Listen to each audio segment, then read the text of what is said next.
Getting the YouTube set up as usual. Hopefully I won't have any internet problems today, since it was a little fun yesterday.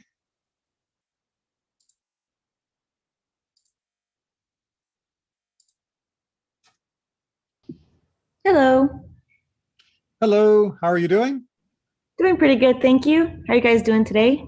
Oh, I can't complain. You know, it's been a little gloomy and wet, but I think other places have had it much worse. Oh yeah. Definitely glad it stopped raining, which is nice for a little break. All right, so we'll give it another minute or two as people continue to log in, and then we will get things underway.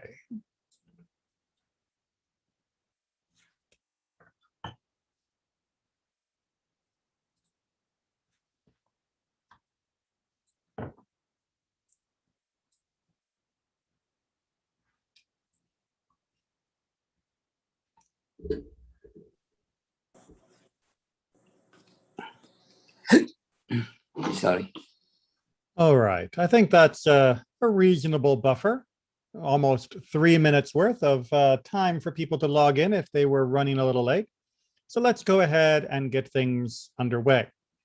So tonight we are picking up where we left off last week. Last week we talked about Seder HaKriyat Torah, about the Torah service, but we talked about the general structure of the service, the parts that that compose it, and what happens from our chanting, our singing, and why it works the way it works.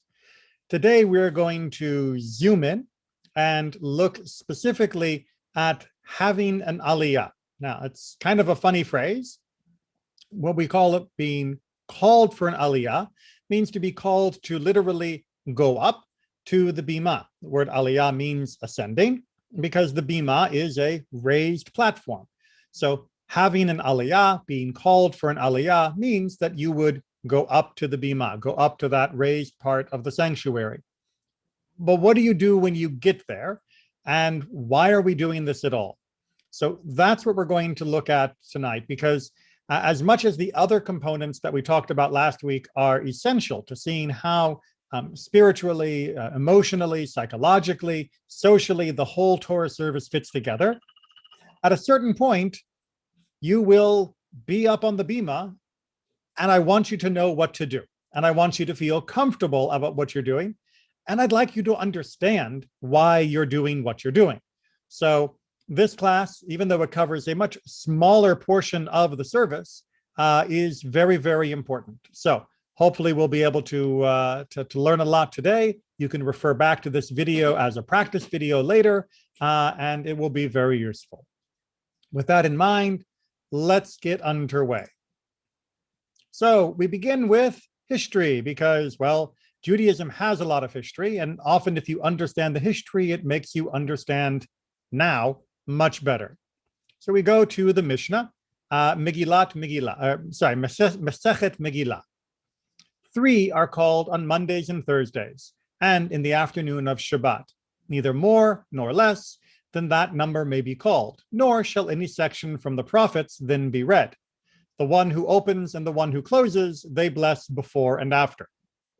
All right, perfectly clear, right? Of course not.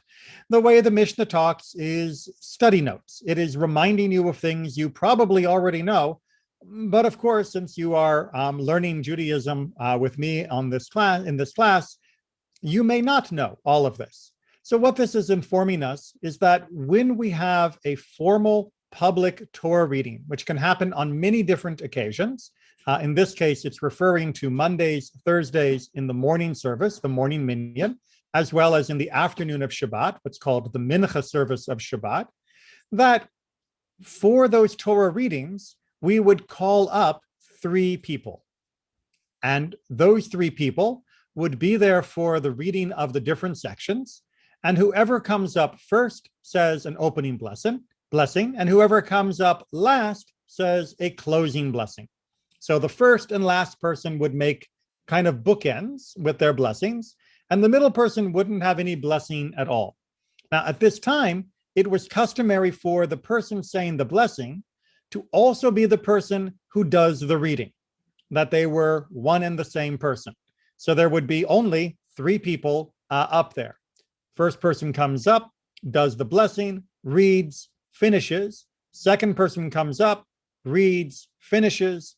Third person comes up, reads, does a blessing after, and is done. That is not how we do it now. And I'll explain why as we get a little bit more detail about this pattern of people coming up. Because Mondays, Thursdays, and Shabbat afternoon are not the only times that we do formal readings as a group. A reminder that just like we talked about last week, the Torah services are not the only time we read from the Torah. These are the community obligations that we do with a minyan, with the quorum of 10 adults on these special times. Of course, we should read in our own time and our own way, with whatever sections we want or whatever study groups we want.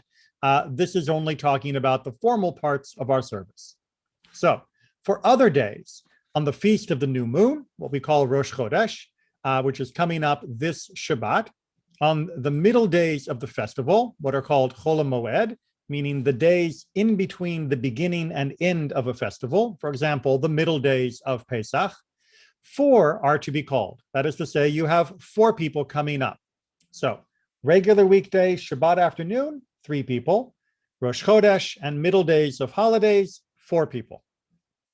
This number may neither be added to nor diminished. You can't do 3, you can't do 5. Nor shall any section in the prophets then be read. I'll remind you that we talked about this last week. The section from the prophets that's being referred to here is what's called the Haftarah. That's the section that's read from the book of Nevi'im, the book of prophets. The first of these shall say the blessing before reading, and the last who concludes the reading shall say the last blessing after the reading, just like we saw in the previous page. This is the rule. On all days when an additional offering is prescribed, and which are not festivals, 4 are called.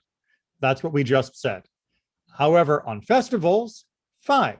So on the day of Pesach itself, or Sukkot, or Shavuot, or Rosh Hashanah, we have 5 people called to the Torah. 6 on the Day of Atonement, what we call Yom Kippur. And on Shabbat, 7 people are called. This number may not be diminished. You can't reduce that number of people, but it may be increased. And a section from the prophets must be read on those days. So that additional specialness of the day, whether it be a holiday or Shabbat itself or Yom Kippur, we can always have more readings in order that there could be more people being honored, or if we need to break up the readings in order to make it easier for people to read. So you can go up in the number, but you cannot reduce. Now, you may notice that there's a pattern here, 3, 4, 5, 6, 7. And if you're paying close attention, you'll notice that the pattern maps to the level of sanctity, of the specialness of the different days. A regular day and Shabbat afternoon, just 3. Rosh Chodesh, middle holiday days, 4. Holiday itself, 5. Yom Kippur, even more, 6. And of course, the queen of all, Shabbat, receives 7. And that's something always to remember. Shabbat is considered to be the most special holiday. Even though we get 52 of them a year, more or less, give or take leap years, even though we get so many more Shabbatot than we do than any other holiday, Shabbat is nonetheless still considered to be the chief holiday that we hold with the greatest amount of respect. Of course, we have respect for the other holidays and follow their observances, but Shabbat should not be disparaged just because it is so common. Oh, where's my mouse? Come on, there we are. But nowadays, we don't do it in the historical way. Now, why not? Well, nowadays, we don't want to have the Torah be dishonored by having an untrained reader who comes up and can't really read. And of course, we also don't want to dishonor the reader by forcing them to stumble through the Torah reading and being corrected over and over by the Gabayim, the 2 assistants at the Torah reading table. So now we have somebody who prepares the reading in advance and an additional person who is designated to do the blessings before and after each section. So this allows more people to participate, and it allows the Torah to be read more cleanly, clearly, and correctly. So all in all, it has been a great improvement, and one that was instituted centuries ago. This has been the custom for how we do our Torah reading and Torah blessings for a very, very long time, because it may surprise you to know, but our ancestors also had people who did not know how to chant from the Torah just on the fly, but that needed time to prepare. That has been a feature of our community for a very, very long time. So that means that there are two jobs to do. Somebody needs to read from the Torah, and somebody needs to give a blessing before and after that reading for each of the 3, 4, 5, 6, or 7 readings that take place on the different days, as we just discussed. Does that make sense to everyone? All right. So if you would like to learn how to read the Torah, how to chant and read from the Torah scroll itself, yasher koach, I'll explain that word later, or those words later. That's wonderful. And please talk to me. First job, of course, is to learn Hebrew. But after you've got the Hebrew down, talk to me. Or if you're working on Hebrew and need more help with that, talk to me. And then I can tell you how to learn how to chant from the Torah itself. It's not as hard as you might think. You don't need to be a great singer. It's very accessible. It just takes practice to get the hang of it. However, doing the blessing, that is much, much easier, of course, because it is the same words and the same melody each and every time. And that means learning the melodies and the words is much easier for more people. So we're going to focus on the blessings in tonight's discussion, but have in the back of your mind, maybe someday I'd like to learn how to chant from the Torah. And then when you're feeling ready, talk to me about it and I'll get you rolling. So because we have 3, 4, 5, 6, or 7, and I'm going to focus for the rest of tonight on the 7, the average Shabbat, since that is the experience that most people see most often. That means we need to give the honors of these different blessings, 1, 2, 3, 4, 5, 6, 7, to members of the community. Now, there is an order, because when something is an honor, people will often want that honor, and they'll often be quite enthusiastic in hoping to get the honor, and it can even become rather competitive.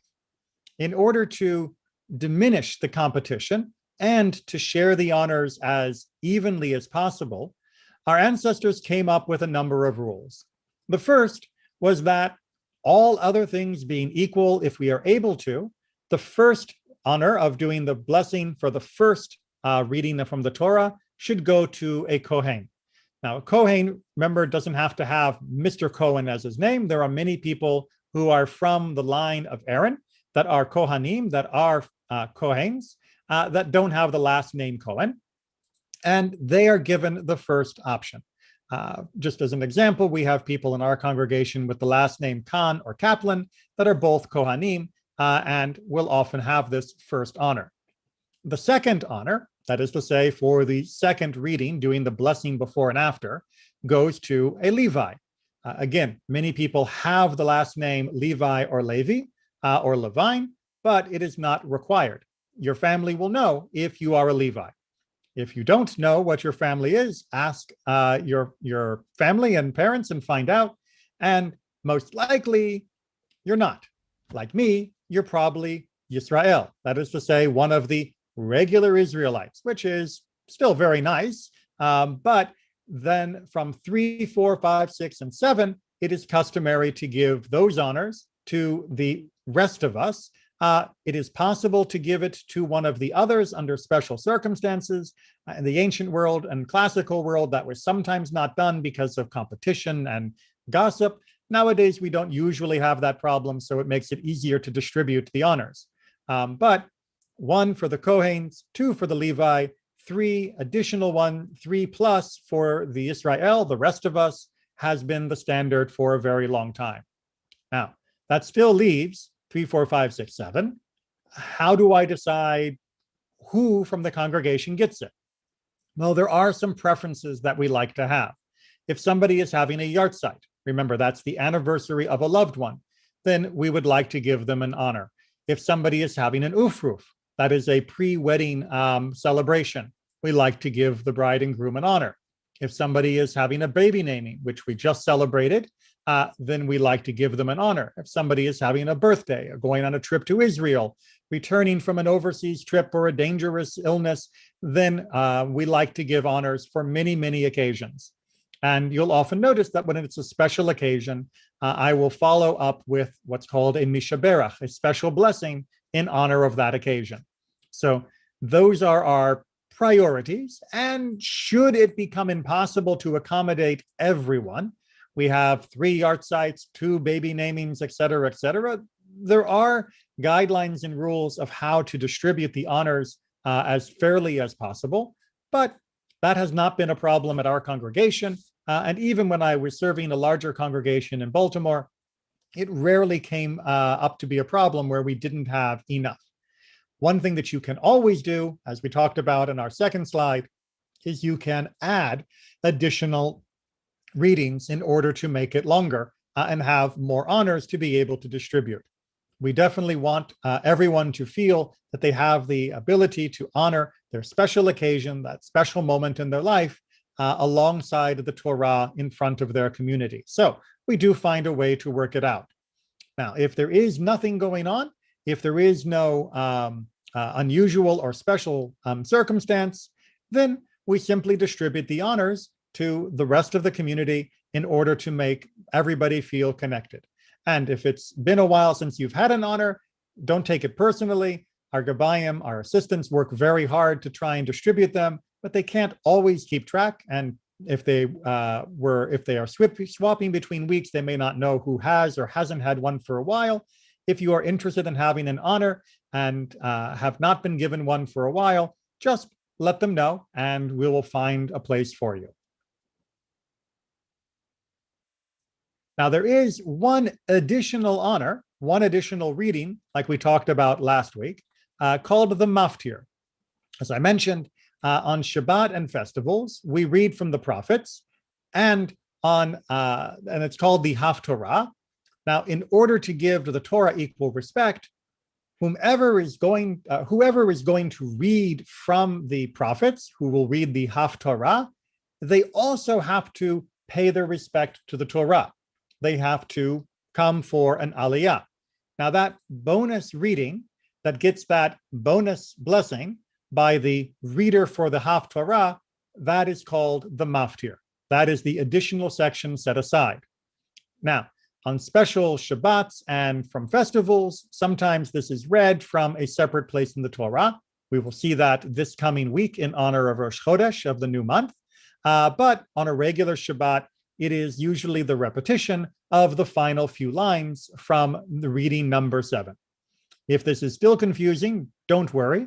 You can review how it's broken down verse by verse by going to hebcal.com. We talked about that on the first day, hebcal.com. Or if you're in the service or watching the live stream, you'll have received an email or handout that has the information breaking down all of the different sections, and everything will be clearly labeled. Everyone is with me so far? Not seeing any questions or complaints, so we continue.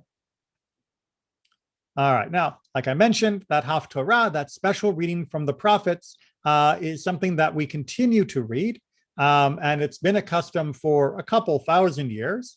Now, originally, this was added because it was said that there was a foreign power, a foreign occupation, some debate on exactly which foreign power was doing this, that said we cannot read the Torah in public. This was a way of trying to stamp out Judaism. Well, being clever, we said, well, if we can't read from the Torah, which is the first 5 books of the Tanakh, of the Bible, we could read from the Nevi'im, from the prophets, which is the next middle section of the Bible. And we'll find a section in the prophets that is a suitable reminder of what we would have been reading in the Torah. This is why the Haftarah will have a theme that matches some main element from the Torah reading. And it works very well. Now, even though we're no longer being persecuted like this, we still read from the Haftarah to remind ourselves of some of the different teachings of the prophets. We, of course, want to read all of the Nevi'im in our own time. And that's a very good goal to set for yourself, to read the rest of the prophets, especially with good commentary. And I'm happy to help people get started on that if you're interested. But for the public reading, there are preferred passages.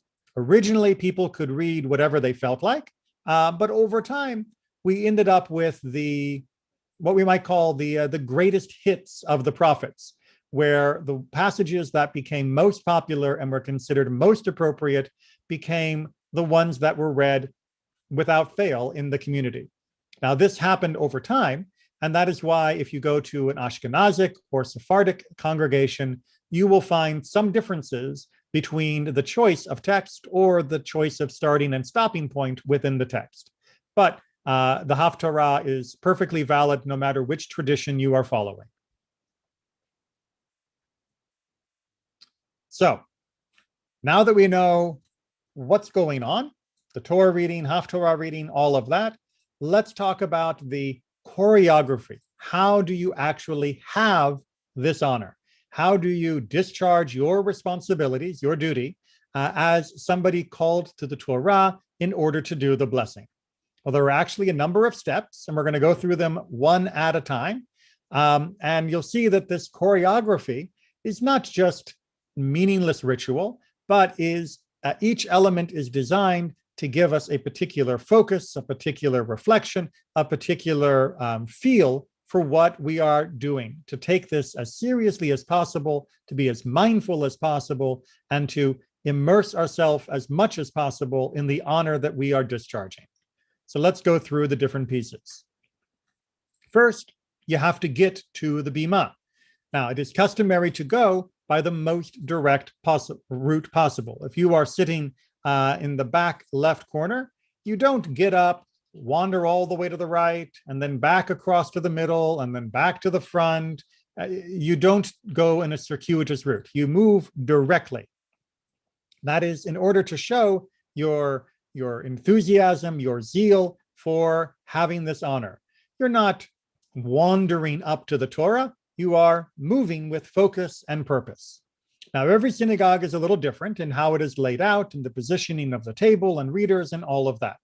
In our particular synagogue, it is customary to approach the Gabbai Rishon, that is the main Gabbai, who, if you are looking at, actually, let's do it from if you are on the Bimah looking out to the congregation, is on the left-hand side of the table. It's customary to approach on that direction in order that they can confirm your Hebrew name, because you are called with a special melody and special language by your Hebrew name. I know that day to day we may call ourselves Frank Shapiro, but when we are called to the Torah, we are called by our Hebrew name. We talked about, for those that are interested in conversion, you will be able to choose a Hebrew name at the time, but remember that a Hebrew name has the element of you plus your parents. So, for example, my Hebrew name is Yehoshua Micha, that's my name, and then I am Ben, son of Avraham Verut, in honor of my family heritage. So those names show that when we are being called to the Torah, we are being called as part of the chain, the link of generation to generation to generation that stretches all the way back to Mount Sinai, when the Torah itself was first being given. And in addition to your name, it will also be stated which Aliyah you have. You'll be called for the first Aliyah, second, fourth, fifth, whatever it might be, along with your name. And this is a way of showing that you are being indeed honored, chosen, selected by the community. You're not just barging up to the Bimah demanding the honor. You are being invited to come into this place. When you approach the Torah, having been called, it is customary to take the tzitzit, the fringe from the corner of the talit that we wear around our shoulder, to take that fringe, which symbolizes the commandments that we are bound to, and to tap it or hold it near wherever the reading will start, which will be pointed out by the reader, or the nearest margin, and then to kiss that edge of our talit, symbolizing the connection and love that we have through the commandments and Torah between God and us and God. Now, I will point out at the moment during our COVID-19 protocols, this is something that we are currently not doing. It is not a legal requirement. It is a beautiful custom of mindfulness and meditation as we prepare for the blessing. And as such, because of the current health crisis, we are refraining from this. But I want to make sure you know the standard form, because we will, with the help of God, get out of this and go back to our custom, hopefully soon. Excuse me.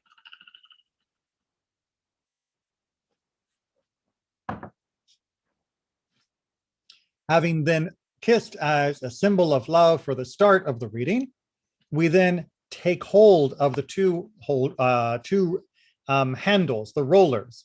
These are the wooden rods that come down that are connected to the scroll of the Torah itself, and we hold on to them while we are saying the blessing.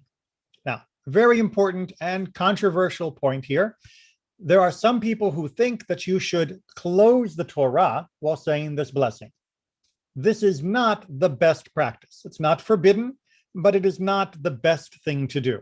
Many excellent authorities have pointed out that when we are saying the blessing, we are saying the blessing over the Torah's contents. We are saying the blessing over what the Torah teaches us, not the outside of the scroll. It is the text of the Torah which inspires us to our blessing. It is not the shape of the Torah that inspires us to the blessing. Now, the reason why some people want to close the Torah while saying the blessing is because we want to make sure that everybody understands that the blessing we recite is not written in the Torah. We never want to be accused of having edited, modified, deleted, or adding anything to the Torah that hasn't always been there. And some people think that by closing the Torah, that makes it clear.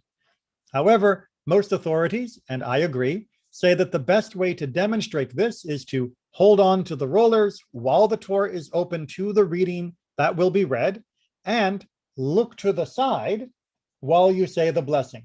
Now, this is easily supported because we have a beautiful big card with very large letters, which help those of us with bad eyesight to be able to read the blessing while saying it. So if you're looking at the blessing, you are already making sure that everybody knows that the blessing isn't written in the text. And by reading from the blessing, you'll also make sure you don't make a mistake. It is very natural to get nervous while having this honor. Most people do not enjoy chanting or reading in front of a public gathering, and so that is certainly understandable. And by reading from the text rather than relying just on what can be glitchy human memory, you'll be making sure that you're getting it right. So grab the rollers, turn your head to the card, and lead us in the blessing. Everyone's good? Good. If it seems like I'm going into great detail on this, it's only because I want everybody to feel comfortable and confident when they have this wonderful opportunity. And if you feel like you've already got it, great, then this is just reaffirming what you know. So how does the blessing actually work? Well, the blessing begins with a section that we call the Baruch Hu. Now, the Baruch Hu is a call and response. That is to say, the person doing the blessing says one thing, and then the congregation answers with a different line. Now, this call and response, as you'll see from the translation, is reminding us that the Torah is the greatest blessing that we have been given by God. That God is indeed the source of all blessing. The God is indeed the source that should be praised for the blessings that have been given. And by associating this blessing, which we do use in a few other places, with the Torah reading, each and every piece, we are reminding us and the community of the greatness that Torah occupies in the hierarchy of blessings that God has given. And reading it as a public act, as a community act, this is a blessing that is shared not just by the honoree, but by the entire community. And so there is this call and response. Now we're going to go through the translation first, and then I will do the Hebrew on the next page. So that first line goes, praise Adonai, to whom praise is due. Then the congregation, just them alone, with the reader, or rather with the person with the honor being quiet, the congregation says, praised be Adonai, to whom praise is due, now and forever. Now, if you are following this with your English grammar book in hand and diagramming the sentence, that first line, praise Adonai, to whom praise is due, that is what we call an imperative statement. That means it is an order. The person who has the honor is commanding the congregation to give praise to God. And the congregation fulfills that order by giving praise to God. That is why in English it's not quite as clear, but in Hebrew it's much sharper, why there are two different verb forms for that word barhu versus baruch. So it's an order followed by the congregation fulfilling that order, but then the person who gave the order, the honoree, has to also give a praise to God. Because even though they ordered the congregation to do it, at this point, for that fraction of a second, they still have not done it either. In fact, they're the only person in the room who hasn't praised God. So they will repeat that line of praise to God in order to do it themselves, because we never ask anyone to do something that we won't do too. So the honoree then responds with, praise be the one, or praise be Adonai, to whom our praise is due now and forever, and then continues. And when they continue, they get into the meat of the blessing specifically for the Torah. We praise you, Adonai, ruler of the universe, who has chosen us from among all nations and gave us his Torah. We praise you, Adonai, giver of the Torah. Now, a lot is going on here. As we talked about in our class about blessings and prayers, the beginning should be very, very familiar. And it is the phrase, who has chosen us from among all nations and gave us his Torah, that is the heart of this blessing. Now, what is that saying? It is saying that when we talk about having been chosen by God, we are not talking about God picking us because we were best. In fact, the Torah says specifically that we were the least. But instead, we are talking about God choosing us to be the recipients of this Torah, of this instruction. And that is something that we are eternally grateful to. We are thanking God for this instruction manual, which makes the lives of our people so rich and beautiful. And that is what we mean when we say we were chosen to receive Torah. This was our unique gift. It's like saying a thank you to somebody who gave you a present. You're not saying that no one else in the world has ever gotten a present from that person at all. In Judaism, we believe God cares about and reaches out to all people around the world. But this particular gift, this is a gift for us. The Torah is a unique heritage that we try to observe in a way that is not imitated by anyone else. And so we thank God for that as we prepare to hear the words of the Torah. We also remind ourselves with our final form that God is the giver of Torah. And by using this particular form of the Hebrew verb, we are reminded that the Torah is something which is constantly being given over and over and over. It is of infinite presence and availability. We simply have to open our ears, open our eyes, and receive it, listen to it, study it, try to understand it, try to live it. A lot for a very few words. Once that blessing has taken place, oh, come on, mouse. Sorry, I forgot. We need to do the Hebrew so that you have the practice material. So I'm going to do both parts, meaning I will do the call, and then I will lean to one side, pretending to be the congregation, and then I will sit back up, being the person with the honor, and carry on from that point. So the honoree begins with Baruch et Adonai hamevorach. Congregation, Baruch Adonai hamevorach leolam vahed. Honoree again, Baruch Adonai hamevorach leolam vahed. Baruch atah Adonai Eloheinu melech haolam asher bachar banu mikol ha'amim V'natan lanu et Torato, Baruch ata Adonai, noten haTorah. And then the congregation, of course, will answer Amen. And the reading begins.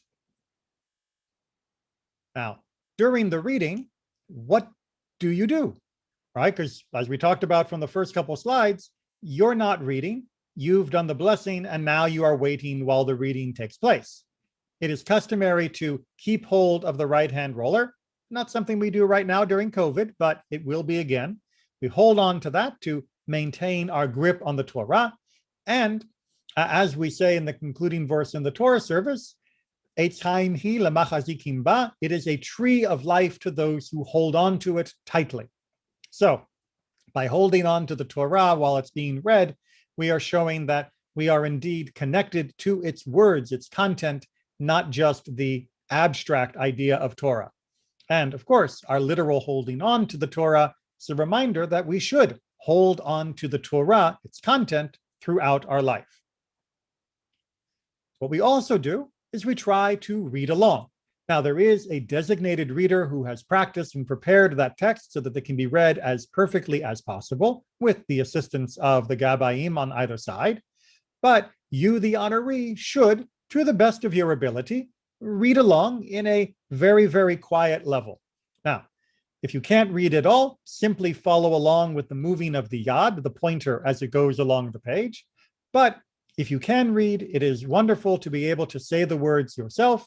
However, make sure you're not so loud that you might be heard or become a distraction, especially to the reader, who is concentrating as hard as they can to make the reading as good as possible.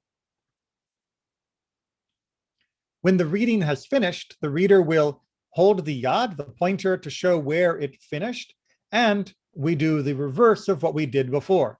We take the talit, the tzitzit, the fringes at the corner, we tap or hover where the reading has finished, and then we kiss them, again, symbolizing our acceptance with love of everything that has been read. And then we take hold of the handles to have the final blessing. And that final blessing does not have the Baruch Hu intro, but instead is a standard blessing format. And the translation is as follows. We praise you, Adonai, ruler of the universe, who has given us a Torah of truth and planted within us eternal life.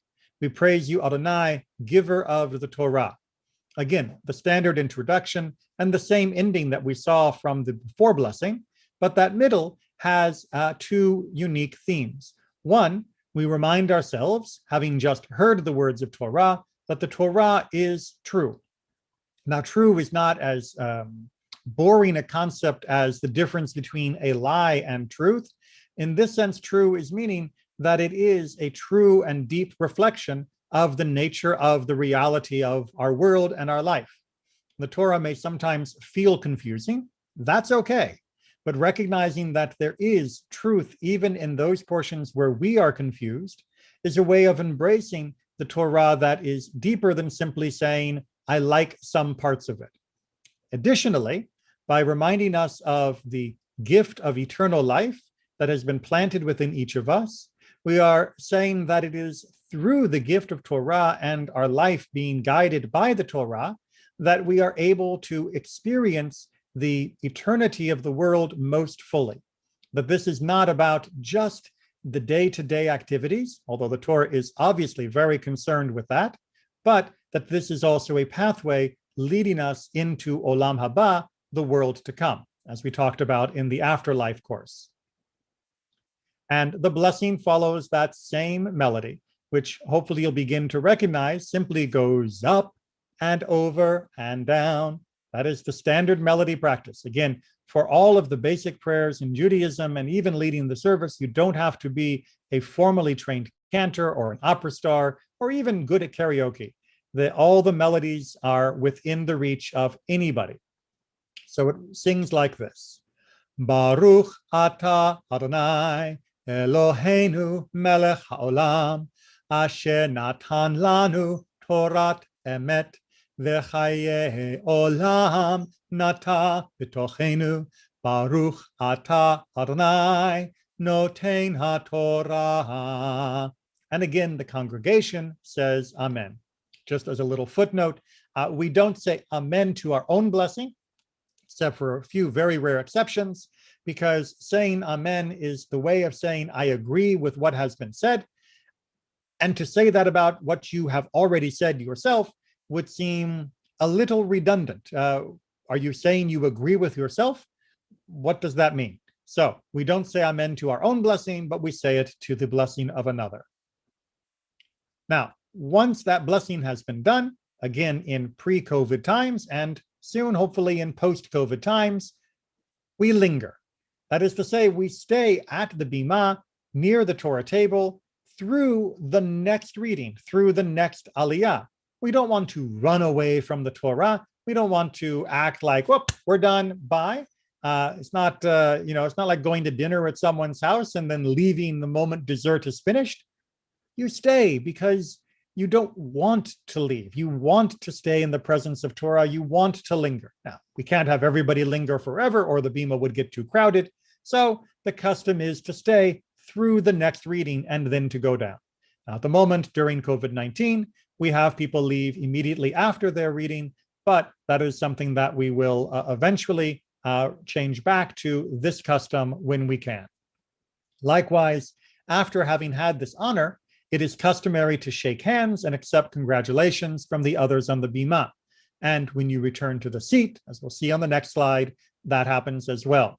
Now, you may be asking yourself, why am I being congratulated for having done a blessing? Why are people shaking my hand like I've just done something amazing?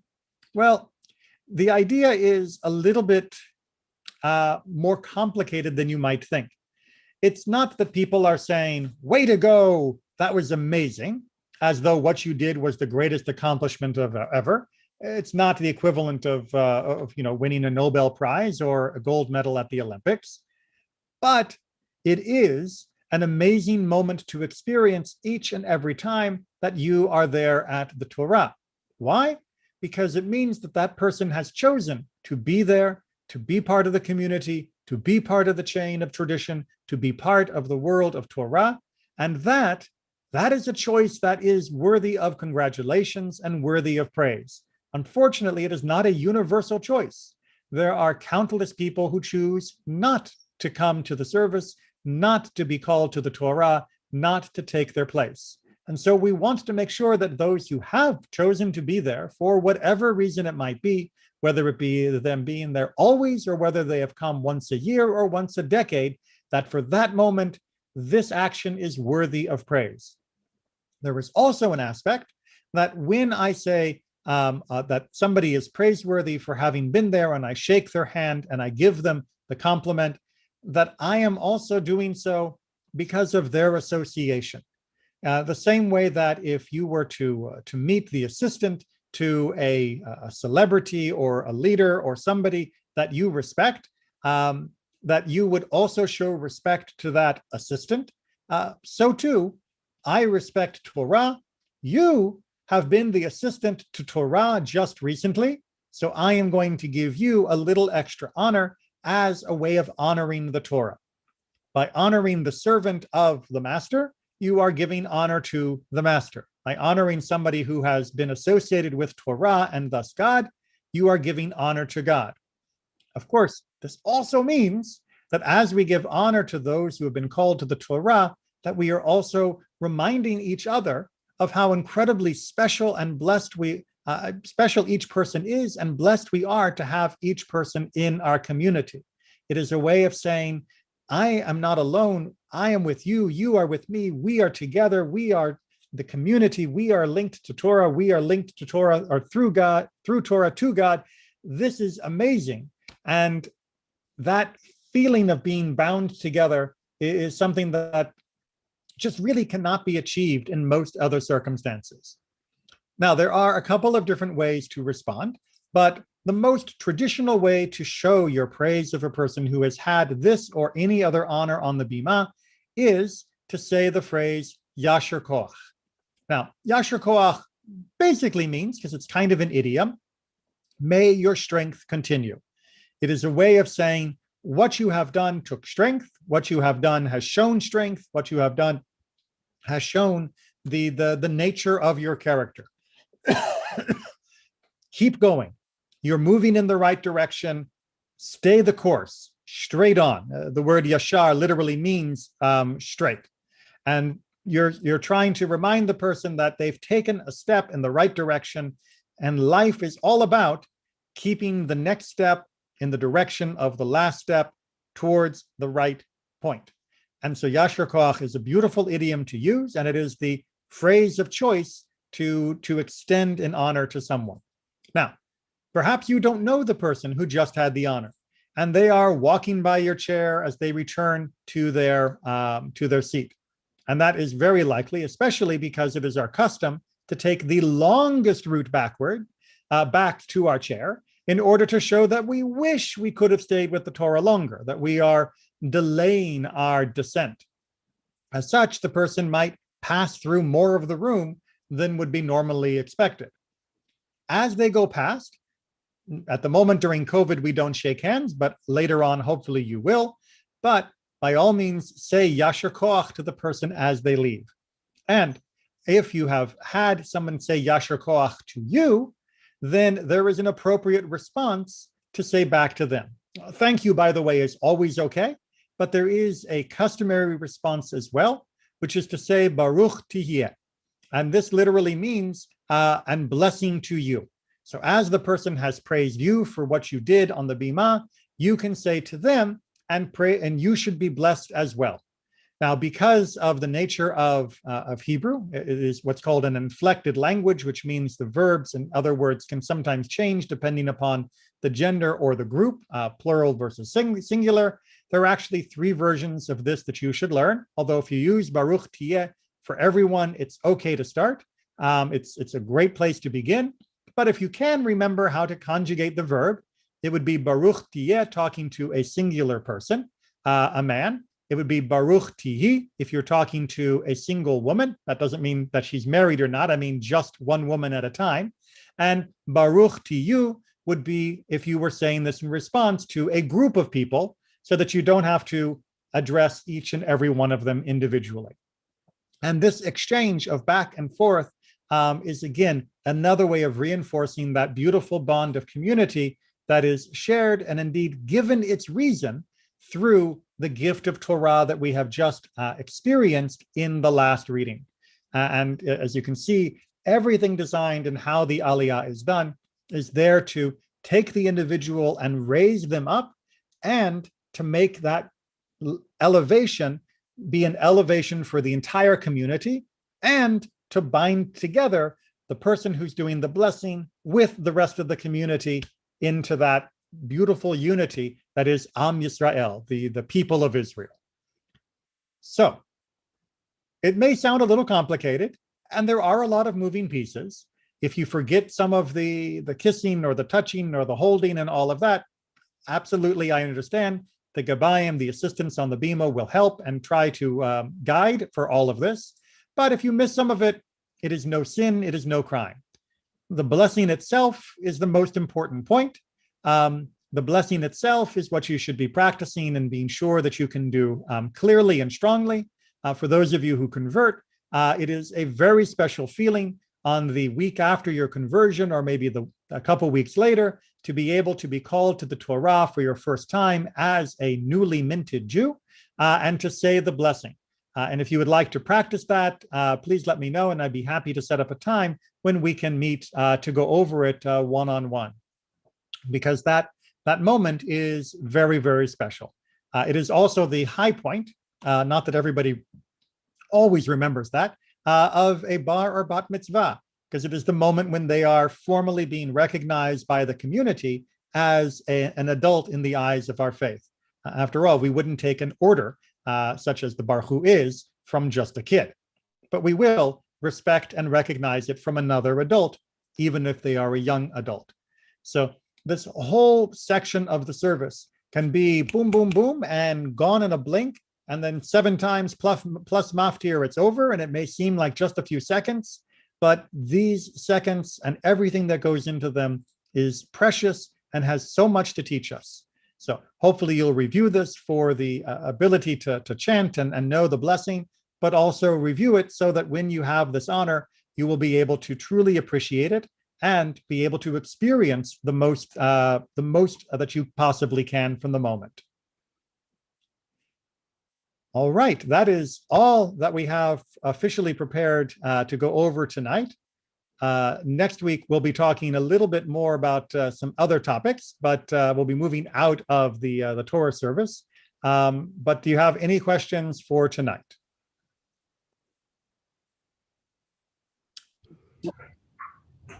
All righty then. Then I look forward to studying with you again next Thursday. And remember, bookmark this video if you want to continue to review the melody and the chanting as well as the content. Take care, everyone, and be well. Thank you. Thank you. Bye bye. Have a good night. You too.